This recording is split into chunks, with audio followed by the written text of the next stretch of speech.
Amin. Beri tepuk tangan yang meriah untuk kemuliaan Raja kita. Silakan duduk kembali, saudaraku. Hari ini di banyak negara ada musuh yang mereka dan kita semua sedang hadapi. Tahukah saudara sekalian bahwa musuh terbesar daripada banyak negara-negara hari ini adalah terorisme. Lihat bagaimana CNN, sebuah televisi news yang menjadi barometer untuk dunia. Kemarin mereka memberikan sebuah statement bahwa semua sel-sel teroris di berbagai negara yang selama ini masih tidur, akhirnya hari-hari ini sudah mulai aktif semua.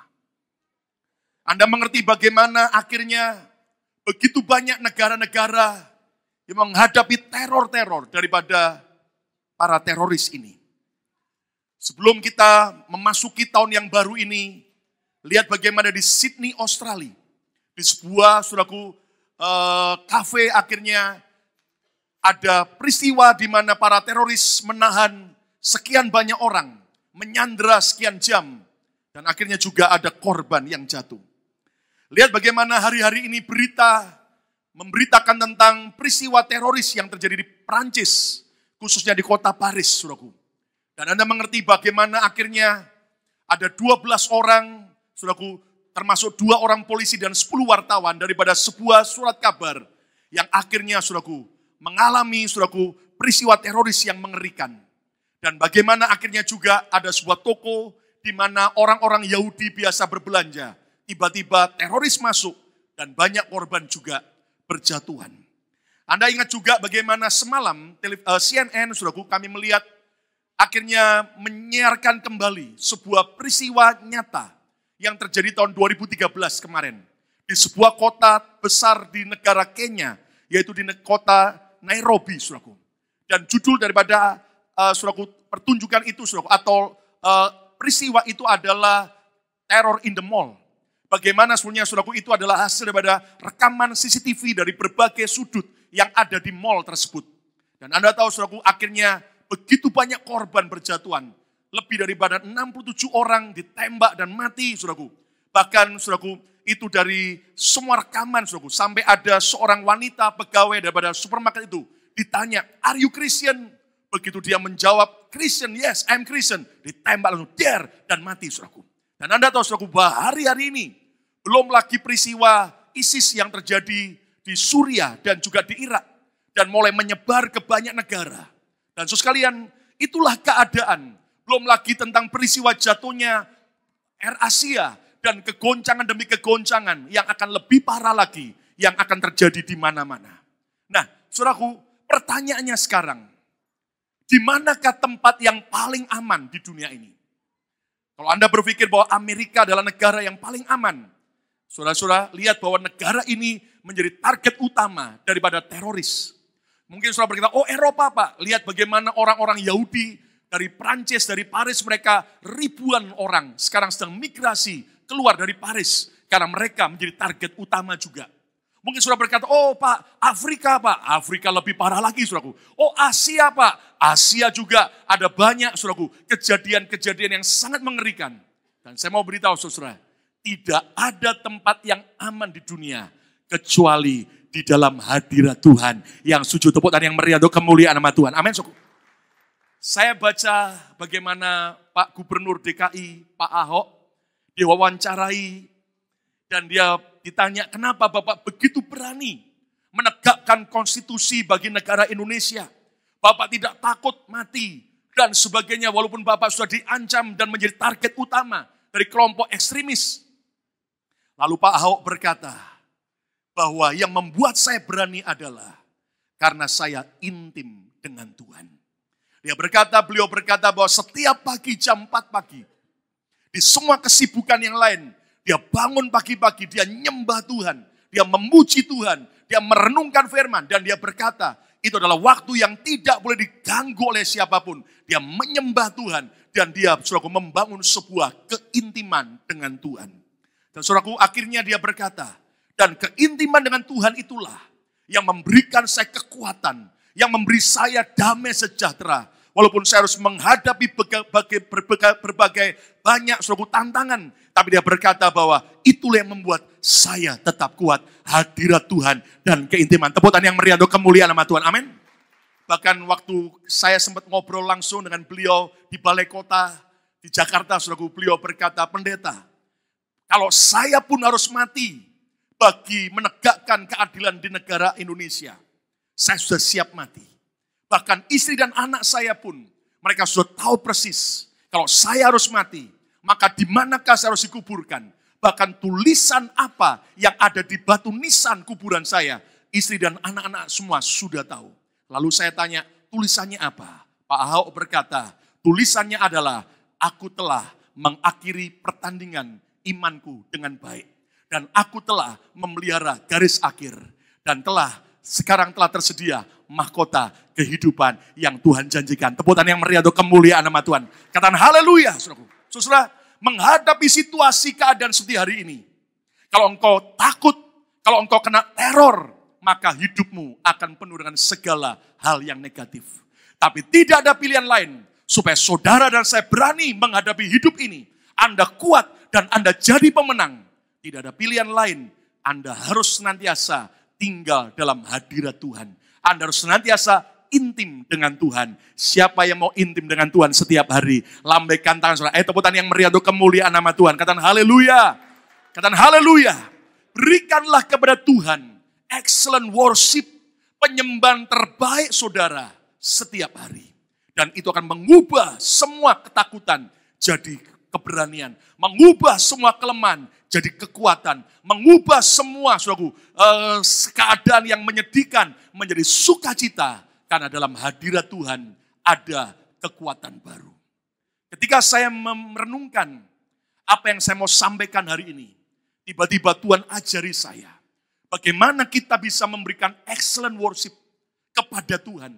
Penyembahan yang terbaik. Minggu lalu kita sudah belajar tentang penyembahan Abigail. Yang akhirnya mengubah keadaan.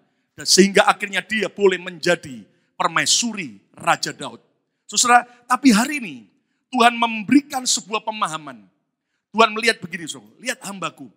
Di tata surga nanti. Itu akan ada para penyembah-penyembah. Selain yaitu para makhluk-makhluk surgawi. Selain para malaikat-malaikat Tuhan. Tetapi juga ada manusia-manusia.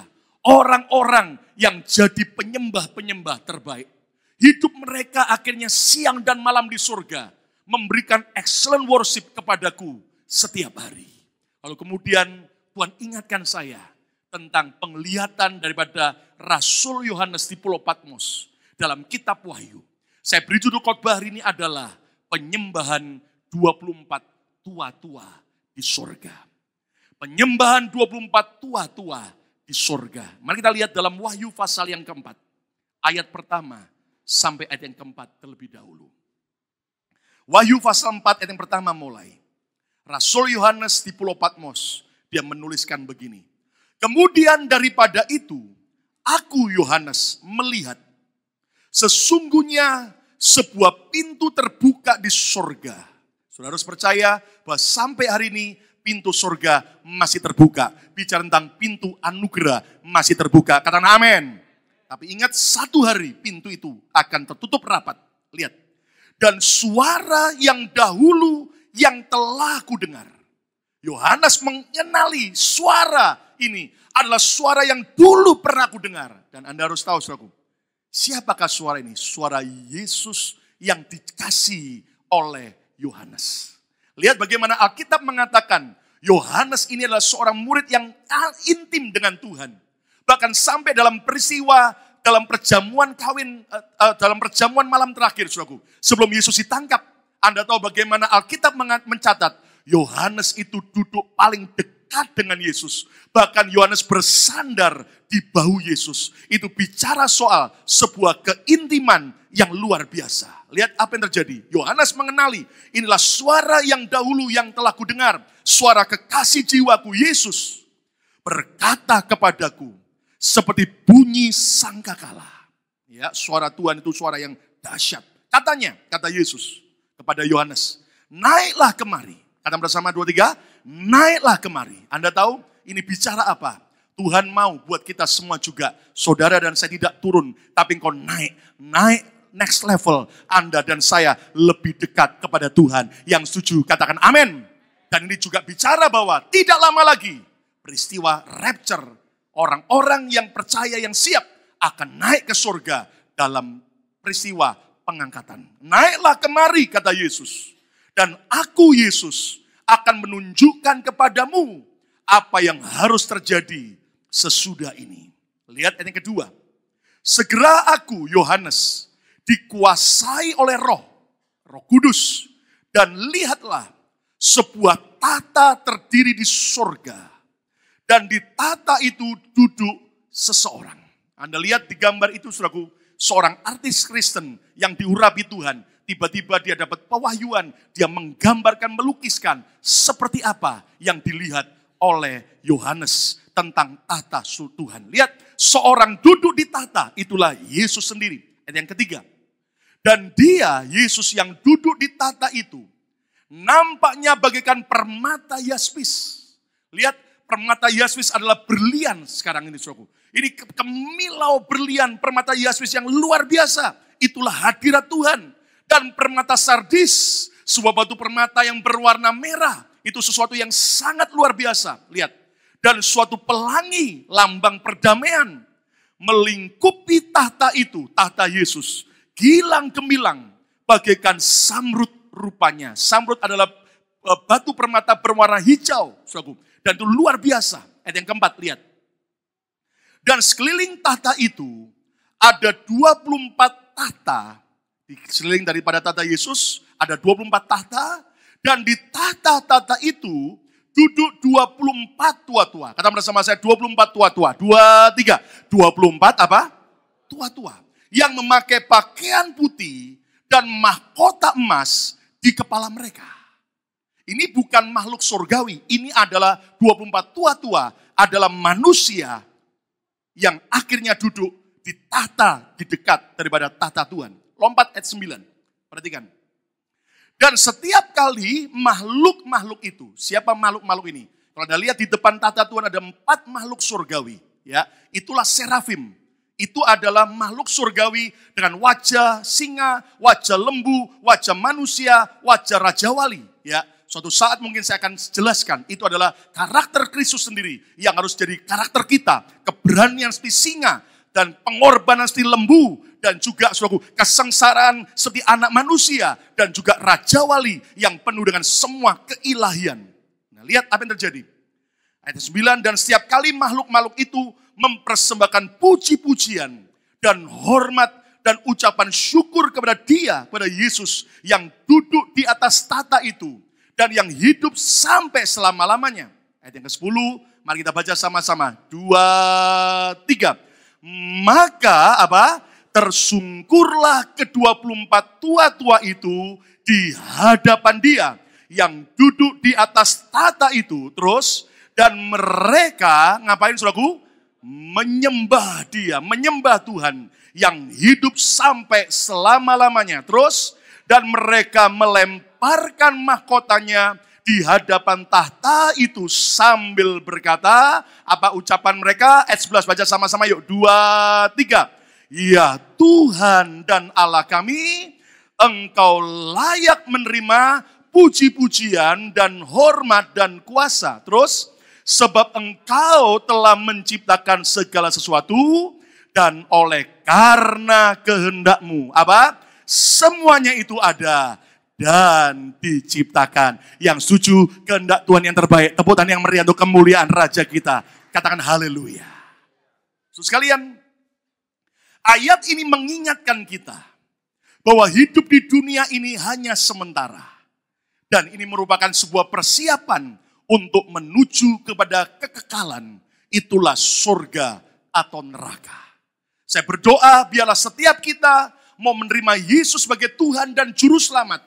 Dan Anda mau jadi pengikut Yesus. Karena hanya satu jalan ke surga. Hanya melalui Yesus. Yang setuju, katakan amin. Nah, yang menarik begini saudara. Walaupun saudara, mungkin sebagian kita belum pernah lihat langsung surga. Walaupun saudara sekalian belum pernah langsung melihat seperti apa tahta Tuhan. Tapi Alkitab kita begitu luar biasa. Tuhan memberi bocoran buat kita melalui Rasul Yohanes. Bagaimana akhirnya dia di Pulau Patmos, dibawa Tuhan rohnya, lihat sorga itu seperti apa. Sorga ternyata begitu indah. Dan pusat daripada sorga adalah tahta Yesus sendiri. Dan yang menarik begini saudaraku, ada tahta Tuhan, tapi di sekitarnya ada 24 tahta, di mana yang duduk di sana adalah 24 tua-tua. Yang akhirnya saudaraku, mereka itu memakai baju putih, dan mereka juga pakai mahkota emas. Semua ada artinya secara rohani. Lalu kemudian terjadi ketika para makhluk surgawi memuji Tuhan. Alkitab berkata, apa yang dilakukan 24 tua-tua? Mereka tersungkur sujud. Lalu mereka ambil mahkotanya, dilempar ke Tuhan. Lalu kemudian mereka berkata, Engkau layak Tuhan, Engkau layak Tuhan. Setelah itu, mereka diberi Tuhan lagi mahkota yang sama, lalu suruh duduk lagi di tahta. Begitu penyembahan lagi, sujud lagi, lempar mahkota, duduk lagi, terima mahkota. Terus seperti itu, saudaraku. Dan itu adalah sesuatu yang mereka lakukan dalam dunia kekekalan. Mungkin saudara berkata begini, so what Pak dengan saya Pak? Hubungannya apa? Emangnya gua pikirin Pak? Hati-hati saudara. Anda harus tahu begini, siapakah 24 tua-tua ini? Saya sering mengajar tentang kitab Wahyu. Di mana dari pasal pertama sampai pasal 22, kita kupas ayat demi ayat. Dan arti rohaninya apa? Anda harus tahu bahwa memang kita tidak tahu jelas siapa 24 tua-tua ini. Yang sampai bisa duduk dan terima mahkota dan baju kemuliaan di dekat tahta Tuhan. Ada penafsir Alkitab yang menafsirkan 24 tua-tua ini adalah manusia yang akhirnya Tuhan beri sebuah kepercayaan. Dan yang menafsirkan berkata 12 itu bisa kemungkinan, dan 24 itu ada 12 rasul-rasul gereja pertama. Ya, 12 murid Yesus, tentunya bukan Yudas Iskariot, ada penggantinya. Lalu kemudian yang 12 yang lain adalah rasul-rasul di akhir zaman. Ada hamba Tuhan lain yang katanya dibawa Tuhan sempat lihat. Di antara 24 tua-tua itu ada Raja Daud. Karena Daud adalah seorang penyembah yang luar biasa. Tapi juga ada yang katanya pernah dapat penglihatan Billy Graham. Ya, salah satu yang akhirnya akan duduk di 24 tahta itu. Kita jelas tidak tahu siapa sesungguhnya mereka. Tapi saudaraku, minimal ternyata mereka adalah manusia sama seperti saya dan saudara. Yang akhirnya lulus dari seleksi Tuhan. Kenapa? Karena mereka punya sebuah gaya hidup. Tidak hanya waktu di sorga. Tapi Tuhan menjelaskan mereka juga selama di dunia. Mereka adalah orang-orang yang punya gaya hidup. Suka memberi penyembahan yang terbaik. Mereka memberi excellent worship. Dan siapa tahu di antara 24 tua-tua itu. Siapa tahu who knows. Di antaranya adalah saya atau saudara. Namanya lemes. Pak. Yang penting Pak, masuk surga sudah syukur Pak. Emperan surga aja enggak apa-apa Pak. Saudara-saudara, jangan punya mental kayak begitu saudaraku. Anda tahu, ada banyak orang-orang yang Tuhan sempat bawa lihat ke surga. Nanti rumah di surga itu ada kelasnya. Ya, Anda ingat Yesus berkata dalam Yohanes 14, aku pergi kepada Bapa untuk menyediakan tempat tinggal, rumah bagimu. Dalam bahasa Inggris, mansion. Sebuah tempat yang luar biasa. Dan kalau sudah siap, aku akan datang kembali menjemput supaya kamu berada di tempat aku berada, kata Yesus. Dan Anda tahu saudaraku, ternyata rumah di surga nanti ada kelas-kelasnya. Ada kelas paling bawah, rumahnya gede, tapi isinya banyak orang, kayak asrama, kayak barak tentara. Jadi tinggalnya rame-rame. Ada juga yang ternyata di Tuhan kasih lihat, ada berikutnya adalah rumah-rumah yang sangat petak-petak kecil. Petak-petak kecil, saudaraku. Dan saudaraku, kemudian ini orang tanya, siapa? Ini apa malaikat? Apa kandangnya ayam? Malaikat ngomong, ngawur aja, bukan kandang ayam, kata malaikat. Ini siapa? Ini apa? Ini rumahnya anak-anakku. Wih, sebagian ada yang rumahnya di surga itu sangat kecil, kayak kandang ayam, saudaraku. Ya. Tapi ternyata ada rumah yang juga lebih gede. Bahkan ada yang mansion, kayak istana. Bahkan ada orang-orang tertentu yang akhirnya nanti rumahnya itu tinggal bersama Yesus di istananya Yesus. Nah, kira-kira begini, saudaraku. Saudara, mau nanti di surga punya rumah yang seperti apa? Pak, kalau ada emperannya saya mau, Pak. Maaf, tidak ada emperan toko di surga, saudara. Jujur, saudara. Jangan punya mental cuman yang penting masuk surga, udah syukur, Pak. Mari kita diberi Tuhan kesempatan. Yesus berkata, kumpulkanlah harta di surga. Supaya saudara tidak hanya kaya di dunia, tapi juga kaya di surga. Supaya betul-betul kita tidak hanya punya rumah bagus di dunia, tapi juga rumah yang luar biasa di surga. Itu yang setuju, tepuk tangan yang meriah untuk kemuliaan nama Tuhan. Amin. Saya berdoa, siapa tahu di surga nanti rumah kita bertetanggaan. Amin, saudaraku. Amin. Tapi yang harus tahu loh, kalau di dunia Anda punya rumah, lalu kemudian kecil, lalu suatu saat Anda semakin diberkati, Anda bosan, Anda bisa pindah rumah yang gede. Tapi hati-hati, rumah di surga kekal, nggak bisa pindah-pindah, men. Sekali itu rumah saudara, selamanya rumah saudara. Jadi lebih baik, ayo punya tekad. Aku tidak hanya mau kaya di dunia, di surga juga punya rumah mewah, besar. Supaya betul-betul kemuliaan Tuhan hadir. Tepuk tangan yang meriah untuk kemuliaan nama Tuhan. Katakan amin. Ya. Nah, sekarang saudaraku, mari kita belajar bersama-sama. Ternyata begini saudaraku. Ternyata 24 tua-tua ini saudara adalah manusia yang ternyata selama di dunia mereka punya gaya hidup penyembahan yang luar biasa. Dan kalau saudara mau betul-betul menjadi orang yang memberikan excellent worship kepada Tuhan setiap hari. Ingat, itu tidak hanya berdampak untuk kehidupan kita di dunia, tapi juga berdampak untuk kehidupan kita kekal di surga. Katakan amin. Nah, mari kita belajar bersama-sama. Kalau saudara dan saya mau diberi Tuhan privilege, sebuah kehormatan, sampai kita bisa ada di tata daripada 24 tua-tua ini. Minimal saudara bisa mendekat ke tahta Tuhan di sorga. Apa yang harus kita lakukan? Tuhan mengajar pada kita hari ini. Tuhan berkata, hambaku pelajari. Bagaimana sikap hidup mereka. Sikap hati daripada 24 tua-tua ini. Yang tercatat di ayat-ayat ini. Yang seharusnya ada di dalam gerejaku di akhir zaman. Saudara, ada 4 sikap hidup, ada 4 sikap hati penyembahan yang kita akan belajar dari 24 tua-tua di surga ini. Yang pertama, saudaraku, teruslah tersungkur di hadapan Tuhan. Teruslah tersungkur di hadapan Tuhan. Keep falling before the Lord. Kenapa? Coba kita lihat sekali lagi ayat 10. Wahyu 4 ayat 10. Maka tersungkurlah ke-24 tua-tua itu di hadapan Dia yang duduk di atas tahta itu.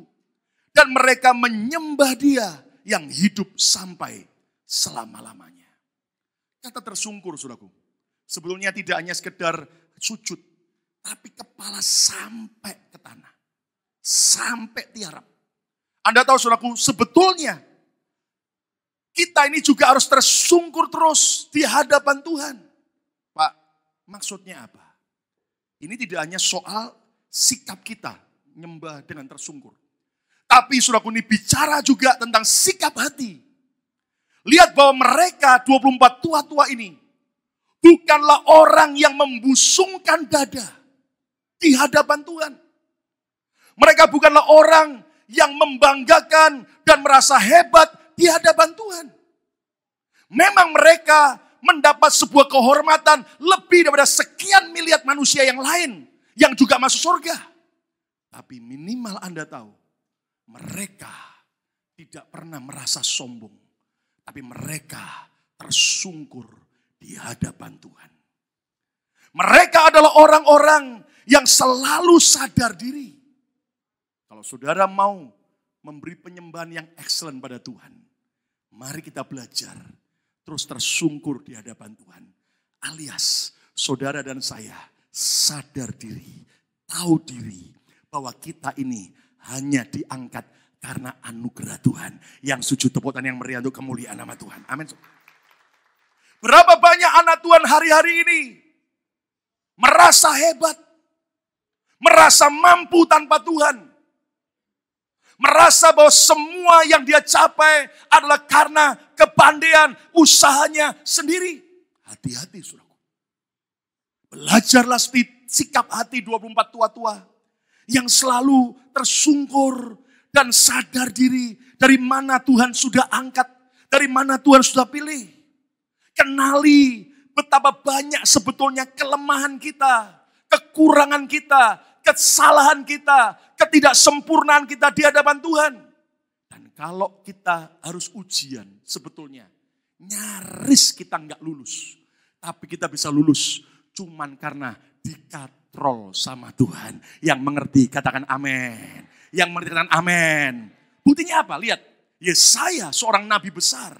Tapi dia berkata, Yesaya 26 ayat yang ke-12. Dia berkata sebuah pengakuan yang juga harus jadi sikap hati kita. Ya Tuhan, Engkau akan menyediakan damai sejahtera bagi kami. Lihat, sebab segala sesuatu yang kami kerjakan, apapun yang kami capai, lihat, Engkaulah Tuhanlah yang melakukannya bagi kami. Ibarat sarung tangan itu, lihat. Bukan karena sarung tangannya hebat, tapi kan ada tangan yang hebat yang masuk dan bisa masak. Hidup kita cuma di sarung tangan, saudaraku. Tanpa tangan Tuhan, kita nggak bisa apa-apa. Saya mau beritahu, hari ini, mari jangan pernah merasa kita hebat di hadapan Tuhan dan sesama. Sadar diri, tahu diri, semua hanya karena tangan Tuhan yang bekerja melalui hidup kita. Tepuk tangan yang meriah untuk kemuliaan nama Tuhan. Amin. Dan kalau saudara punya sikap hati terus tersungkur di hadapan Tuhan, inilah yang akan membuat saudara dan saya akan terus diangkat dan diberi kepercayaan, tahta dan mahkota oleh Tuhan. Yang sujud tangan amin. Lihat contoh. Seandainya betul dari 24 tua-tua itu 12 diantaranya adalah para rasul-rasul, murid-murid Yesus yang pertama. Lihat bagaimana sebetulnya.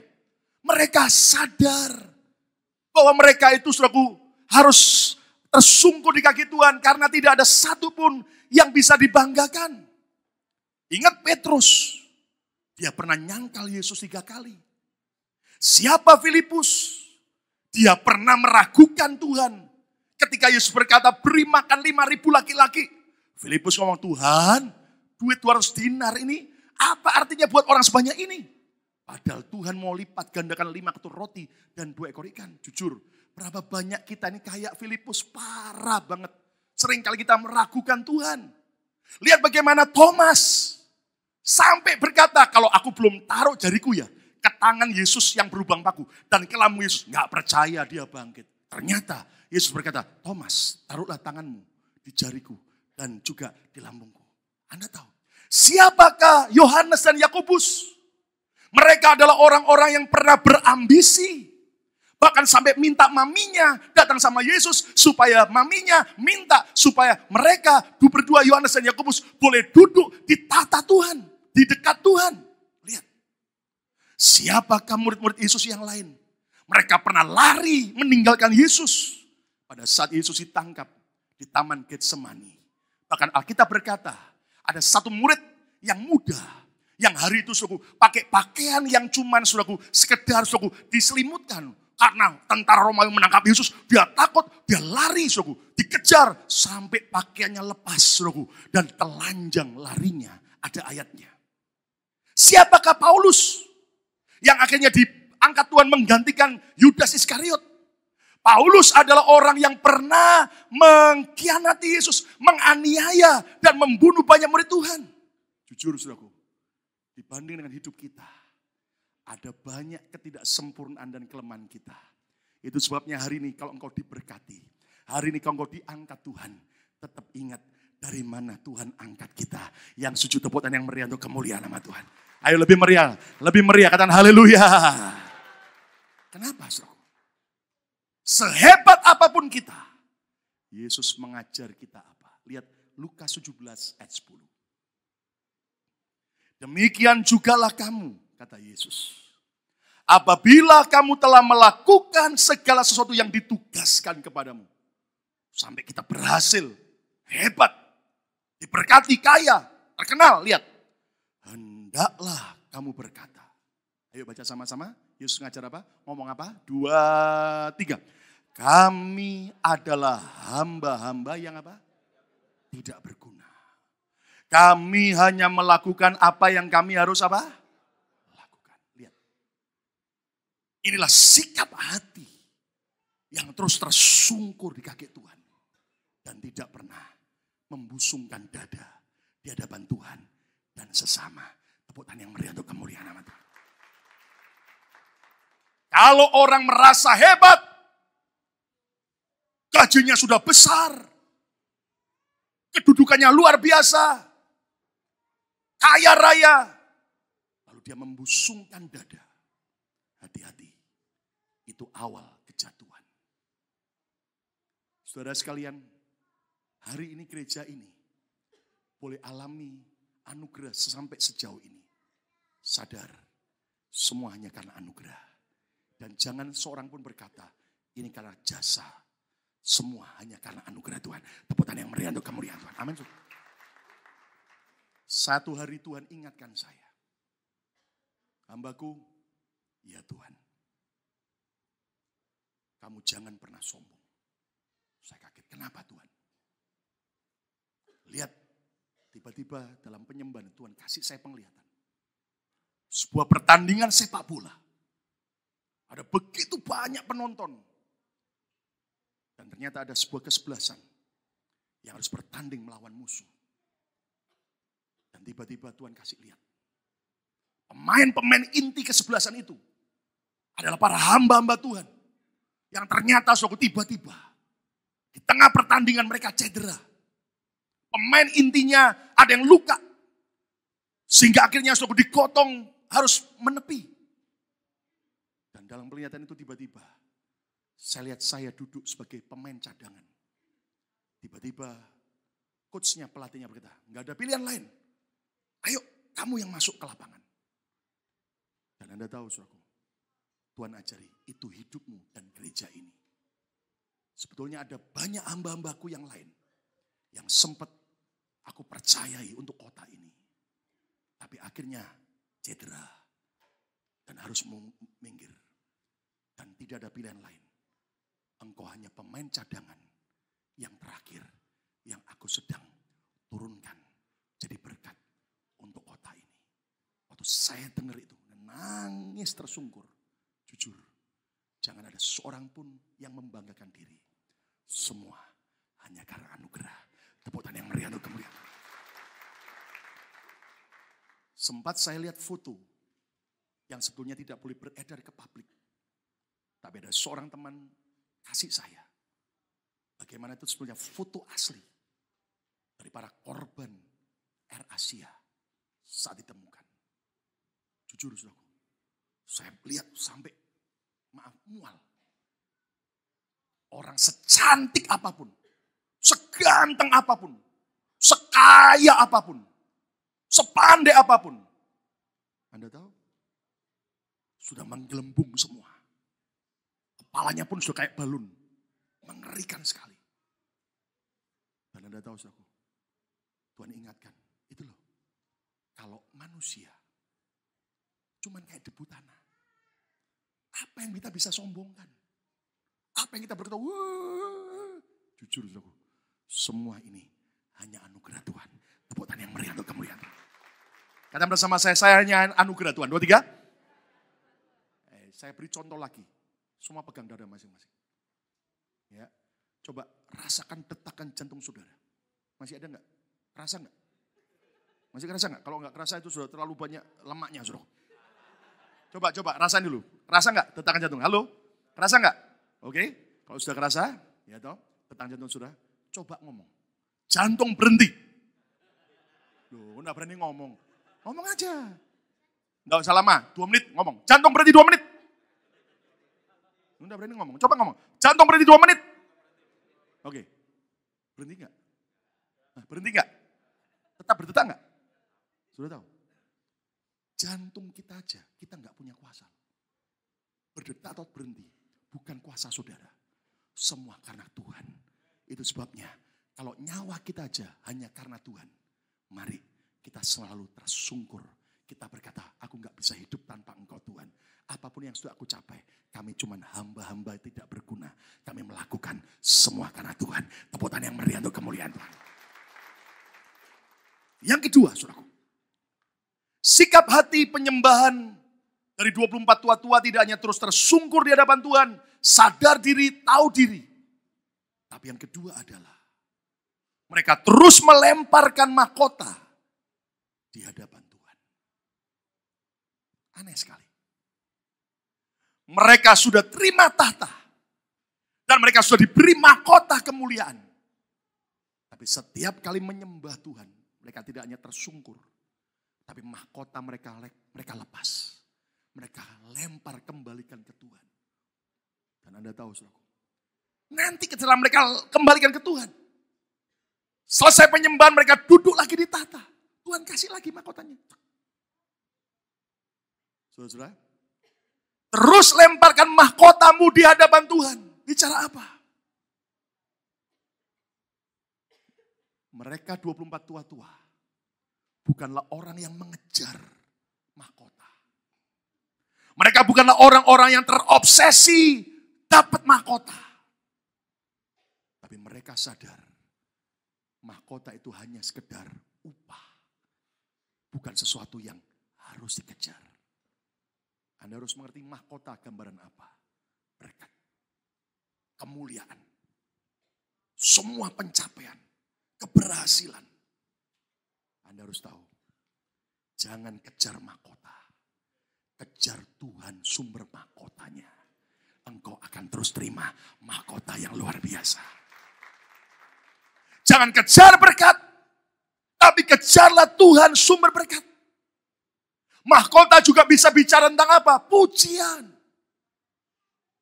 Ketika orang berdecak kagum, bertepuk tangan untuk saudara. Anda harus tahu, jangan pernah haus akan itu. Berapa banyak orang hari-hari ini, hidupnya hanya terobsesi kepada mahkota.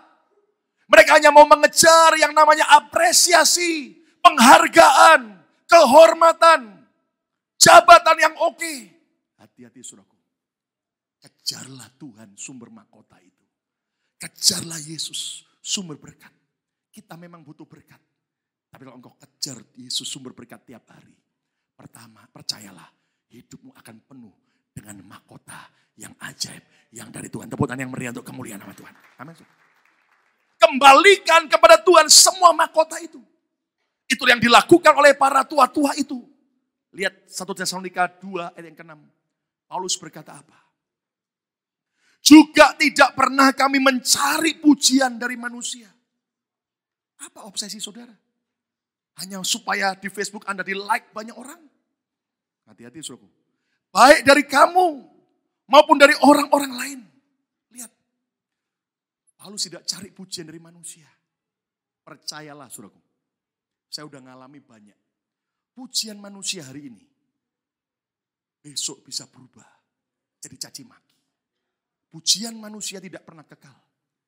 Tapi yang penting, saudara senangkan Tuhan. Maka Anda percaya Tuhan bisa memuji dan Tuhan beri mahkota yang luar biasa. Tepuk tangan yang meriah untuk kemuliaan nama Tuhan. Lempar mahkotamu, kembalikan ke Tuhan. Saya bersyukur. Akhirnya kita coba deal dengan pihak Baldi. Karena kita tahu bahwa ada kesulitan tentang parking space. Apalagi seberang kita lagi direnovasi. Sekian banyak spot parking akhirnya tertutup. Akhirnya kemudian mereka mengizinkan kita dengan gratis. Mulai minggu depan kita akan diizinkan parkir di tempat mereka gratis. Baik jam 8 kebaktian maupun kebaktian jam 10. Kau udah tepuk tangan. Tepuk tangan yang meriah. Amin. Tapi kami membutuhkan orang-orang yang mau punya hati. Jadi shuttle-nya. Mobil saudara untuk jemputin ngantar orang pulang pergi. Dari tempat itu ke gereja. Dan saya masih ingat saudaraku. Di sebuah gereja yang saya layani di Jakarta. Tiba-tiba saya kaget. Saya masih di hotel, tiba-tiba sebelumnya berapa hari mereka sudah hubungi, rapi sekali. Nanti yang jemput jam berapa, siapa yang jemput, nomor teleponnya, namanya, semua rapi. Sudah terima, saudaraku. Tiba-tiba Anda tahu, nyampe ke tempat kebaktian kaget. Yang bukain pintu, bos-bos besar. Pakai jas, kayak saya tahu saudara, mereka bos-bos besar dan itu yang nganter juga beritahu, Pak ini pengusaha perusahaan ini. Anda tahu, ada juga bos yang lain, bagian parking ministry. Silakan sini. Jemaat yang lain, oh silakan. Tuh ada yang turun dibukain pintu, disilakan masuk, kemudian dikasih. Itu parkir sebelah sana ya. Anda bayangin, bos-bos besar. Dan Anda mengerti saudaraku, mereka itu di perusahaan mereka, ribuan karyawan, dihormati, diberi mahkota oleh anak buahnya. Tapi saat mereka datang ke Tuhan, mereka lepas mahkotanya, mereka kembalikan ke Tuhan. Dan saya lihat kagum, maaf saudaraku, kita seringkali belum kayak mereka. Belakunya bukan main. Ya kan? Kalau orang kaya sombong, ya maklumlah, ada yang disombongkan. Yang parah itu kalau belum kaya, saudaraku, sombongnya bukan main. Di sini nggak ada loh, katakan amin, saudaraku. Ayo belajar. Dan yang menarik adalah begini, apa yang kau kejar? Obsesimu apa? Hanya mahkota sementara. Hanya pujian manusia. Ataukah yang saudara kejar adalah didikan Tuhan. Kata bersama saya, didikan Tuhan. 2, 3. Sudah lihat sebuah ayat yang penting. Amsal 3, ayat 11-12. Hai anakku, janganlah engkau menolak didikan Tuhan. Dan janganlah engkau bosan akan peringatan Tuhan. Ayat 12 lihat. Karena Tuhan memberi ajaran kepada yang dikasihinya. Seperti seorang ayah kepada anak yang disayangi. Lihat. Kalau saudara mau jadi orang yang sungguh-sungguh dicintai Tuhan. Saudara jangan kejar pujian. Kejarlah didikan Tuhan. Yang setuju, tepuk tangan yang meriah untuk kemuliaan Tuhan. Amin. Nanti gini ya, mahkota pujian itu cuman akibat. Tapi jangan kau kejar. Kejar didikan Tuhan, kejar Tuhan sendiri. Saya kasih sebuah pemahaman begini. Saudara tahu dalam setiap pertandingan sepak bola, itu ada 2 panggung yang berbeda. Panggung yang pertama adalah panggung audiens. Media, sosial media. Penonton di tribun. Begitu pemain sepak bola itu berhasil mencetakkan gol ke sarang lawan. Anda tahu, semua audiens penggemarnya akan berdiri, bersorak, mengalu-alukan, memuji-muji. Itu saya ibaratkan mahkota yang mereka beri. Tapi Anda tahu ada panggung kedua yang berbeda. Saat akhirnya babak pertama selesai. Pemain bintang-bintang itu mulai masuk kemana? Ke ruang ganti. Dan ketemu dengan siapa? Coachnya, pelatihnya. Dan di dalam ruang ganti para pelatihnya apa begini? Hei, tepuk tangan, kamu hebat. Saya pernah lihat behind the scene beberapa pertandingan itu. Anda tahu? Bahkan saya dengar David Beckham. Saat di babak pertama dia berhasil nendang bola 1-0. Semua orang tepuk tangan, terima mahkota. Masuk ke ruang ganti, David Beckham dimarahin sama coachnya. Dimaki-maki, kamu goblok, kamu bodoh. Tadi mestinya kamu bukan cuma 1-0. Kamu tadi sudah punya kesempatan harusnya 3-0. Kenapa cuma 1-0? Dimarah-marahin. Sampai akhirnya David Beckham dilempar sepatu sama coachnya. Ayo, saudara, kalau engkau jadi David Beckham, mau jadi yang mana? Panggung yang pertama, engkau dipuji-puji orang.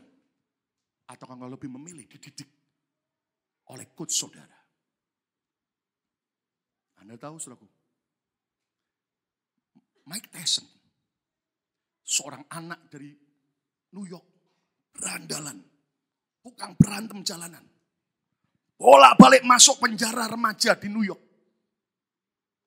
Akhirnya ada seorang pelatih yang bernama Kus di Amato. Lihat potensi Mike Tyson. Dipilih, dilatih, diarahkan supaya dia tidak asal pukul, berantem. Diarahkan, dilatih untuk bertanding di dunia tinju. Anda tahu, Mike Tyson didisiplin, dididik keras. Tiap pagi jam berapa harus lari sekian lama. Harus push up, harus latihan sekian jam. Anda tahu, tidak heran. Mike Tyson mencetak sejarah dunia pertinjuan. Dia adalah juara tinju kelas dunia termuda waktu itu. Baru usia 20 tahun. Dan Anda tahu, saudaraku, semakin akhirnya Amanto ini, saudaraku, mulai melatih dia lebih lagi the next level. Teknik-teknik yang lebih hebat. Anda tahu, lebih menggila lagi prestasinya. Di ronde pertama, KO lawannya. Ronde kedua, KO lawannya. Anda tahu, saudaraku, sampai mulai Mike Tyson mulai melejit. Dan dia menyatukan 3 gelar dunia kelas berat. Sampai dia semakin terkenal, semakin kaya, semakin hebat. Di saat Mike Tyson semakin kaya dan terkenal, mulai dia gaya hidupnya berubah. Mulai suka pesta, mulai suka mabuk-mabukan, mulai suka dengan yang namanya perjinan. Anda tahu, saudaraku, satu pagi selesai pulang mabuk, itu Amanto, saudaraku, pelatihnya marah besar sama Mike Tyson. Lalu saudaraku maki-maki dan sebagainya. Anda mengerti, Mike Tyson marah, dia merasa somebody. Lalu Anda tahu hari itu, Amanto dipecat oleh Mike Tyson. Diberhentikan. Dan Mike Tyson cari pelatih yang lain. Mike Tyson menolak didikan keras. Anda tahu akibatnya. Dalam kisah hidup Mike Tyson sejak itu, menukik tajam semua karirnya. Anda tahu berakhir ketika dia menggigit telinga Holyfield. Kenapa? Karena waktu itu tidak ada bakso goreng. Dia lapar. Dan Anda tahu, saudaraku, hari ini di mana Mike Tyson? Mike Tyson tinggal di pinggiran Las Vegas. Di sebuah rumah yang sangat kecil dan sangat menyedihkan. Dia sempat ngemis. Dia sempat pindah dari satu bak sampah. Hanya cari makanan sisa. Dan hari ini dia dengan istrinya hanya sekedar, yaitu buat pertunjukan show kecil. Buat lawak. Dan lawakannya siapa? Mike Tyson mentertawakan kekonyolan kebodohannya di masa lalu. Dan dia tulis buku, From Zero to Zero. Kalau yang lain tulis From Zero to Hero. Dia tulis From Zero to Zero. Kenapa? Sejak dia tolak didikan. Saudara sekalian, kalau Tuhan hajar dan didik kita keras. Hidup di negara ini keras. Jangan pernah lari dari didikan Tuhan. Tetap setia sama Tuhan. Hidupmu akan alami kemuliaan. Tepuk tangan yang meriah untuk kemuliaan Tuhan. Katakan haleluya. Katakan haleluya. Kenapa, saudaraku? Jujur. Di gereja ini, saudaraku, mungkin Anda sering kali merasa, waduh, khotbahnya kok keras. Waduh, khotbahnya kok tegas. Jujur, saudaraku, Anda mau memilih yang mana? Apakah hanya sekedar khotbah yang hanya menyenangkan telinga, tapi tidak mendidik kita? Ada orang berkata, aduh Pak Lukas terlalu kolot lah. Ini. Loh, saudaraku, jujur. Saya ini orang yang suka dengan modernisasi. Lihatlah rambut saya pun juga modern sekarang hari ini. Lihat dasi saya yang gede-gede, sudah saya tidak pakai. Saya pakai dasi yang kecil. Kenapa? Modern. Amin, saudaraku. Tapi yang namanya kebenaran, kalau Alkitab berkata tidak boleh, jangan ditawar. Saya punya prinsip begini. Kita harus modern di dalam strategi. Tapi tetap tradisional dalam soal value, nilai daripada kebenaran firman. Yang setuju, tepuk tangan yang meriah untuk kemuliaan Tuhan. Katakan haleluya. Kenapa? Terserah saudara. Apakah Anda lebih memilih didikan Tuhan yang akan membuat hidupmu berhasil? Atau hanya sekedar, hanya fun? Makanya anak-anak muda kita, Hero Generation, bahkan Pro M juga, Bahkan anak-anak Sunday School. Kita latih mereka nginjil. Berani mendoakan orang di umum. Berani memberitakan Injil. Berani lakukan peperangan rohani. Berani nyembah Tuhan dengan extra mile. Sampai sujud tersungkur nangis di depan. Jujur. Tujuannya apa? Kita sedang siapkan sebuah generasi yang dididik sebagai tentara Tuhan yang militan di akhir zaman. Church, come on. Bukan waktunya gereja bermain-main lagi. Hanya sekedar fun. Walaupun penting. Saya mau tanya jujur. Anda lebih suka mana? Lihat gembala saudara. Sibuk melayani. Atau sibuk mancing. Halo? Loh ya bukan berarti enggak. Dua-duanya. Ya bukan berarti enggak boleh mancing kan. Ya boleh. Tapi Anda tahu. Saya mau belajar Tuhan. Didik aku. Jujur saudaraku. Sering kali kita sudah merasa hebat. Sudah merasa berjasa. Saudara harus tahu gini ya. Hidup ini tanpa kita, percayalah, tetap jalan. Maaf, gereja ini tanpa kita, tetap jalan. Usaha saudara tanpa saudara pun tetap akan jalan. Kenapa? Karena punyanya Tuhan. Tidak ada yang amin. Anda tahu? Itu loh, bintang laut, starfish. Kalau Anda tahu, suatu saat kalau summer, waktu musim summer, jangan sekarang. Kalau Anda ke pantai, Anda lihat starfish, bintang laut, potonglah satu kakinya, celas. Terus kemudian masukkan lagi ke air, maka diteliti oleh para ahli dalam tempo singkat. Dia akan berproduksi lagi, sel-selnya akan membentuk kaki baru lagi. Potong lain-lain lagi, keluar lagi. Maaf saudaraku, kalau orang merasa hebat karena ada dia, Anda mengerti, sebetulnya jujur, tanpa kita pun Tuhan bisa produksi. Jujur, saya lagi berdoa begini, satu hari, dari tempat ini akan muncul banyak pengkhotbah hamba-hamba Tuhan yang lebih hebat dari saya. Aminnya lemas, amin. Ya, asal saudara semua dikhotbahin loh ya, amin. Kalau enggak Pak Lukas yang khotbah saya enggak datang, itu jangan saudara, amin. Mari kita belajar. Supaya apa? Betul-betul apapun mahkota itu kita kembalikan ke Tuhan. Yang kita kejar itu bukan itu. Kejar Tuhan, kejar Tuhan. Lihat, dia kembalikan mahkota bahkan lebih indah. Tepuk tangan yang meriah untuk kemuliaan Tuhan, amin. Yang ketiga, saudaraku. Sikap hati yang ketiga dari penyembahan 24 tua-tua di surga adalah apa? Mereka terus memperkatakan pujian bagi Tuhan.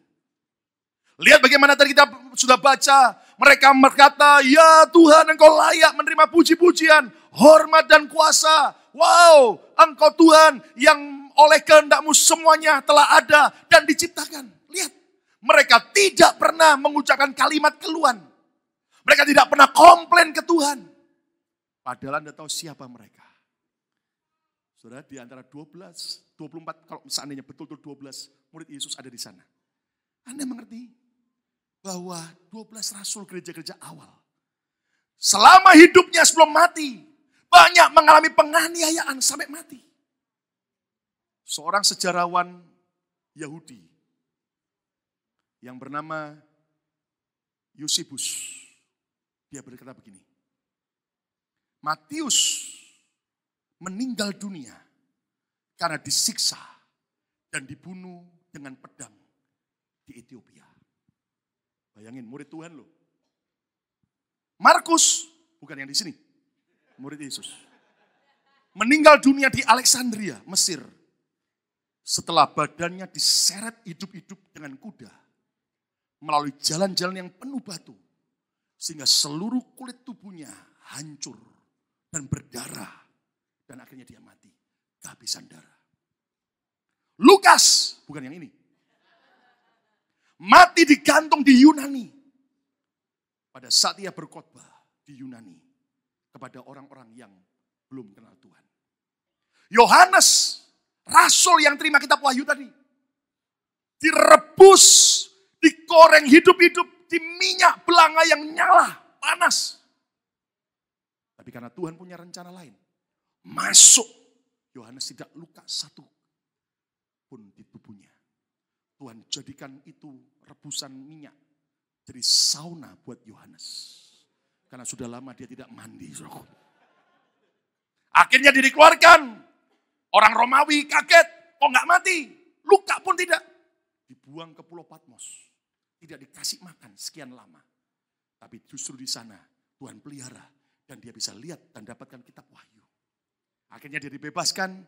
Yohanes satu-satunya murid dari 12 murid Yesus yang akhirnya mati tua dengan tenang karena dia jadi uskup di Turki.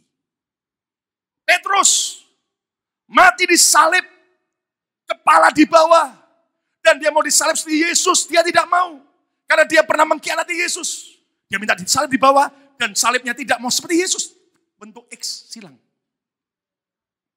Yakobus, saudara Yesus yang memimpin gereja di Yerusalem, mati dilempar dari puncak bait suci yang di Yerusalem oleh tentara Romawi. Dilempar dan dipercaya itu adalah tempat yang sama yang Yesus pernah dibawa oleh iblis dalam pencobaan. Untuk apa? Lompat, nanti malaikat akan menantang. Tapi akhirnya Yesus menolak. Tapi akhirnya Yakobus, saudara Yesus, dilempar, kepalanya pecah, mati di situ. Yakobus anak Zebedeus, saudara daripada Yohanes, Rasul Yohanes. Ternyata ia mati dipenggal kepalanya di Yerusalem. Tapi sebelum dia mati dipenggal kepalanya, Yakobus disiksa secara mengerikan. Dipaksa nyangkal Yesus. Tetap dia tidak mau nyangkal Yesus. Bahkan dia berkhotbah. Bukan hanya kepada para sesama tahanan. Tapi juga kepada orang Romawi, tentara yang menyiksa dia. Dia khotbahin tentang Yesus, kasih Tuhan, pertobatan. Anda tahu, akhirnya tentara Romawi yang menyiksa dia bertobat juga. Terima Yesus, tepuk tangan yang meriah untuk kemuliaan Tuhan. Dan Anda tahu apa yang terjadi, saudaraku? Sekian minggu kemudian, Yakobus anak Zebedeus didampingi oleh tentara Romawi yang percaya Yesus tadi. Bukan untuk disiksa oleh tentara itu, tapi mereka berdua berdampingan dipenggal kepalanya. Bersama dengan tentara Romawi yang percaya Yesus. Bartolomeus yang dikenal dengan Nathanael. Akhirnya saudaraku ternyata ia meninggal di Armenia. Karena dipukul hukuman cambuk mengerikan dengan kejam. Sampai kulitnya hancur semua. Dan dia mati kehabisan darah. Andreas mati disalib terbalik seperti Petrus dengan huruf X di Yunani. Dan pada waktu dia disiksa, disuruh nyangkal Yesus, dia tidak mau. Dia berkata, para orang-orang yang dekat mendengar kalimat daripada Andreas disalib. Dia bilang begini, inilah adalah cita-cita saya dan kerinduan saya. Di mana hari ini adalah happy hour saya. Karena saya bisa turut merasakan penderitaan daripada Yesus di kayu salib. What? Ini orang bukan orang gila, saudaraku. Dia merasa siksaan demi Yesus. Itu adalah happy hour-nya. Kalau saudara mungkin merasa happy hour itu ada waktu terima gajian. Saudara. Ada saudara yang merasa happy hour adalah saat saya ada di PPO. Tapi Anda tahu, orang ini Andreas merasa penderitaan bersama Yesus sebuah kebahagiaan. Tepuk tangan yang meriah untuk kemuliaan Tuhan.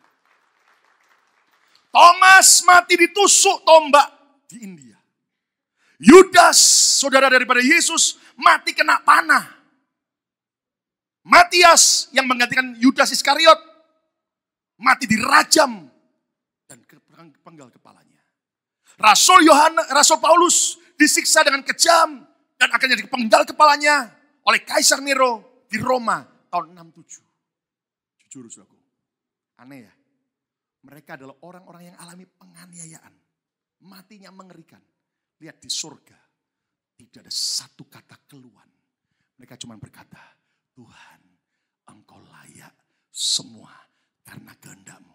Tepuk tangan yang meriah untuk kemuliaan Tuhan.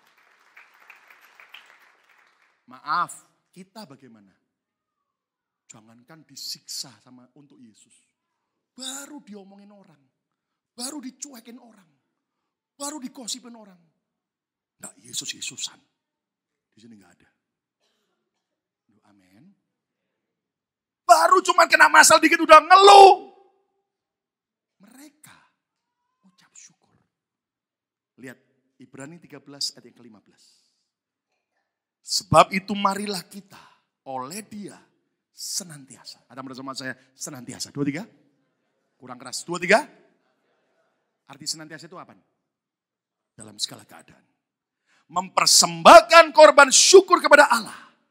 Yaitu ucapan bibir yang memuliakan namanya. Tepuk tangan yang meriah untuk kemuliaan Tuhan. Siapa mau bersyukur dan memuji Tuhan setiap waktu, angkat tangan. Kerjaan rame maupun kerjaan sepi tetap memuji Tuhan, angkat tangan. Amin. Sudah dapat jodoh maupun belum dapat jodoh, angkat tangan. Tetap bersyukur. Amin, saudaraku. Ya toh, ya dingin maupun panas, mengucap syukur, katakan amin. Hari ini kita bersyukur.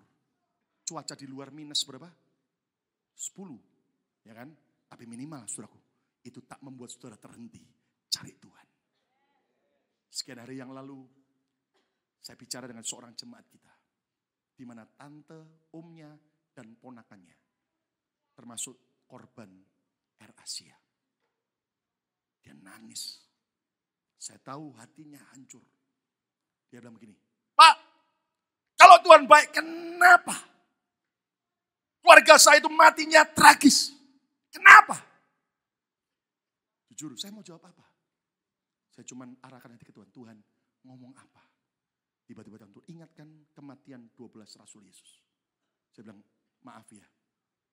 Kalau kamu bilang kematian tragis itu berarti Tuhan tidak baik. Kamu salah besar. Kaget dia. 12 murid Yesus, saya sebutin. Matinya begini, matinya begini, matinya begini. Saya berkata, yang paling penting bukan soal matinya tragis atau tidak. Yang paling penting adalah apakah kita tetap setia beriman kepada Yesus. Tepuk tangan yang meriah untuk kemuliaan.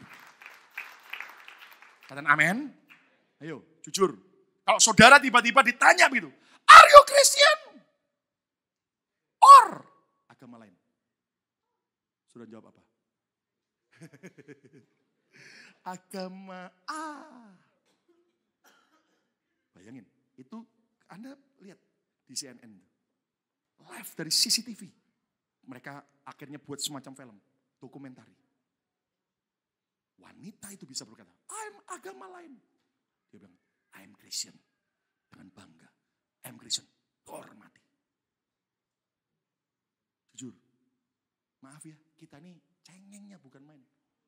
Tiap hari ributnya hanya dengan keluarga sendiri. Tiap hari ributnya ngurusin gereja, ribut terus. Berantem, ribut, sesama gereja. Nah gini saudaraku. Orang yang suka ribut, mempeributkan gereja. Gini aja, kita bawa mereka, kita kasih tiket pergi ke Irak.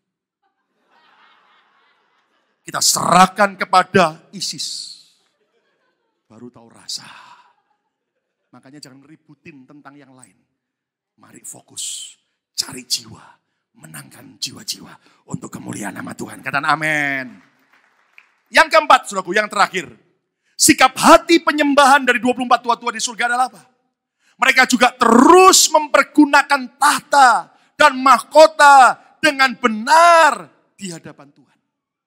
Buktinya apa, Pak? Lihat, buktinya adalah begini. Tuhan tidak fire mereka, Tuhan tidak pecat mereka. Lu sudah sombong ya, minggir, ganti yang lain. Tidak. Mereka terima mahkota dan tahta. Waktu penyembahan tersungkur, lempar mahkotanya, memuji Tuhan, bersyukur. Akhirnya Tuhan kasih kepercayaan, duduk lagi di tahta. Dikasih lagi mahkota. Kenapa? Karena Tuhan bisa lihat mereka bisa mempergunakan tahta dan mahkota dengan benar di hadapan Tuhan. Mereka bisa dipercayai. Berbeda dengan Lucifer yang akhirnya diangkat Tuhan, diberi mahkota dan tahta Tuhan. Tapi akhirnya lupa diri, sombong dan menghasut sepertiga malaikat yang di surga dan berontak melawan Tuhan. Dan akhirnya mahkota dan tahta Lucifer diambil oleh Tuhan. Saudara sekalian, mari kita belajar. Yang terakhir lihat ayat itu, 1 Korintus 4 ayat yang kedua. Yang akhirnya dituntut dari pelayan-pelayan yang demikian ialah bahwa mereka, saya dan saudara, ternyata dapat dipercayai. Kata bersama saya harus bisa dipercaya. 2, 3. Lihat ya, Alkitab bilang begini. Banyak orang menyebut baik. Orang baik banyak. Yang jahat lebih banyak lagi. Tapi orang setia bisa dipercaya. Siapa yang dapatnya? Saya berdoa biarlah saudara dan saya terbukti bisa dipercaya dan setia sampai akhir. Tepuk tangan yang meriah untuk kemuliaan Tuhan. Kata bersama saya harus bisa dipercaya. 2, 3. Batu ujinya apa? Cek. Apakah berkat membuat engkau semakin dekat ke Tuhan?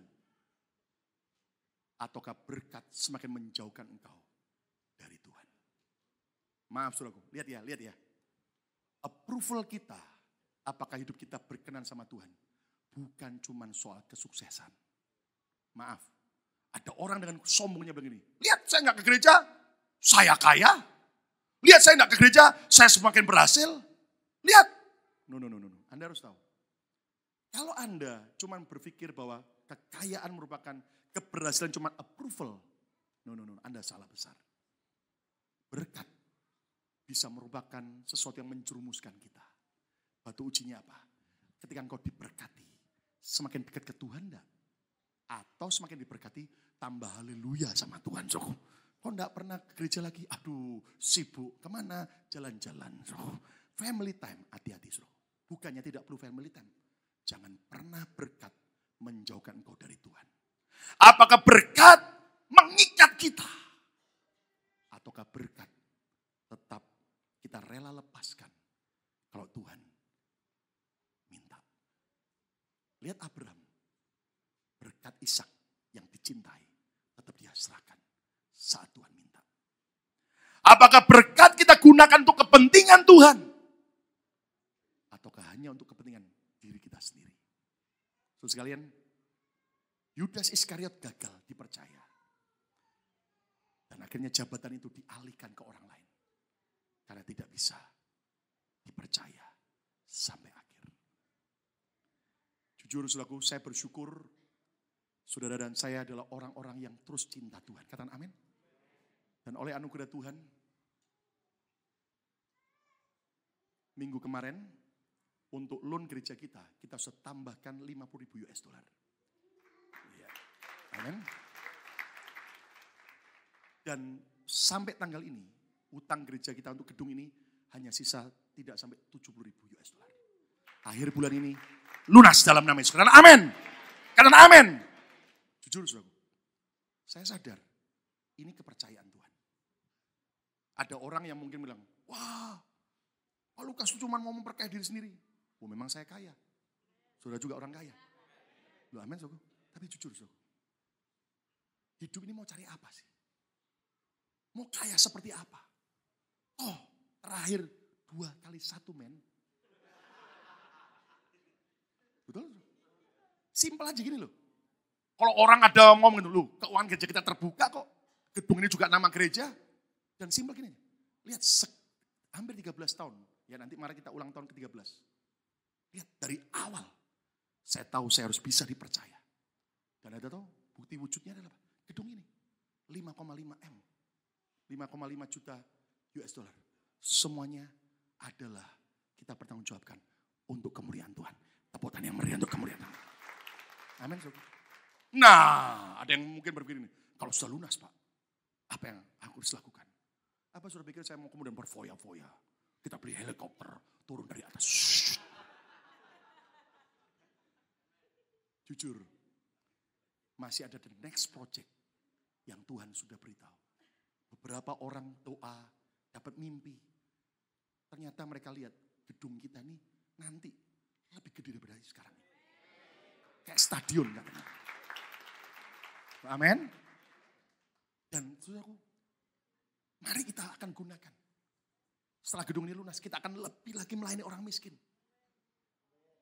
Bethany Share Love kita akan buat tetap, tapi mungkin kita akan buat lebih lagi. Kenapa? Jujur. Karena semua, kita paling banter cuma 2 kali 1 kok. Saudara sehebat-hebatnya saudara punya tas brand name banyak. Percayalah waktu mati nggak dibawa. Kalaupun mau dibawa, sayang, saya ambil aja saudaraku. Amin. Jujur, mari kita cari jiwa. Mari kita menangkan jiwa. Kita senang kali hati Tuhan. Supaya nama Tuhan yang dipermuliakan. Katakan amin. Ya kan? Nah Anda tahu saudaraku, oleh anugerah Tuhan, kita ini sudah sekian lama, banyak kota lain, state lain, minta kita tuh buka gereja cabang. Tapi saya itu maaf, selama ini cuekin mereka. Akhirnya ada yang saya cuekin gak tahan, lalu buka gabung dengan gereja lain. Enggak apa-apa. Tapi ternyata ada satu kota di sebuah state lain. Saya cuekin, tak diemin, setiap lama minta. Sekarang saya tetap doa dan saya uji. Ternyata mereka tetap ikut streaming kita. Mereka juga nabur juga. Dan ada tahu tiba-tiba Tuhan ngomong, melangkah. Dan doakan akhir bulan ini. Kita akan mulai melangkah, kita buat kebaktian 1 bulan sekali dulu. Di tengah minggu. Saya akan datang dengan tim, saudaraku. Dan Anda tahu, saudaraku, saya bilang sama mereka gini, ingat ya, kita buat deal dari awal. Dealnya apa? Gereja ini BMC Philadelphia, buka cabang, bukan buka franchise. Anda tanya kepada Pak Yongki, cabang kita di New York. Kita invest awalnya sekian puluh ribu US dollar dari gereja ini. Nabur. Jujur, saya bilang sama mereka, tidak ada kewajiban dari cabang kita untuk tiap bulan store ke Philadelphia. Kita tidak buka perusahaan. Kita buka gereja melayani jiwa-jiwa. Kalau mereka sudah bisa self-support, uang itu mereka kelola sendiri. Mereka cuma kasih laporan, kalau ada pengeluaran besar, minta izin saya sebagai senior pastornya. Tapi saya beri mereka, itu uang mereka untuk ngelola di kota itu. Dan jujur, itu komitmen kita. Kita bukan cari duit hanya untuk apa, enggak. Kita gunakan semua untuk kemuliaan Tuhan. Tepuk tangan yang meriah untuk kemuliaan. Ya kan?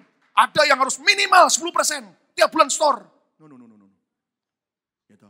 Dan kalau mereka mau nabur ke kita, silakan. Tidak ada paksaan, jujur. Dan Anda tahu, semua kita kerjakan untuk apa? Supaya kita bisa lebih dipercaya oleh Tuhan. Supaya waktu sangkakala berbunyi, bukan tiba-tiba saya mulai terangkat. Tiba-tiba tapi kaki kanan saya ada rantainya. Kenapa saudaraku? Karena ternyata saudaraku, ada banyak yang mengikat.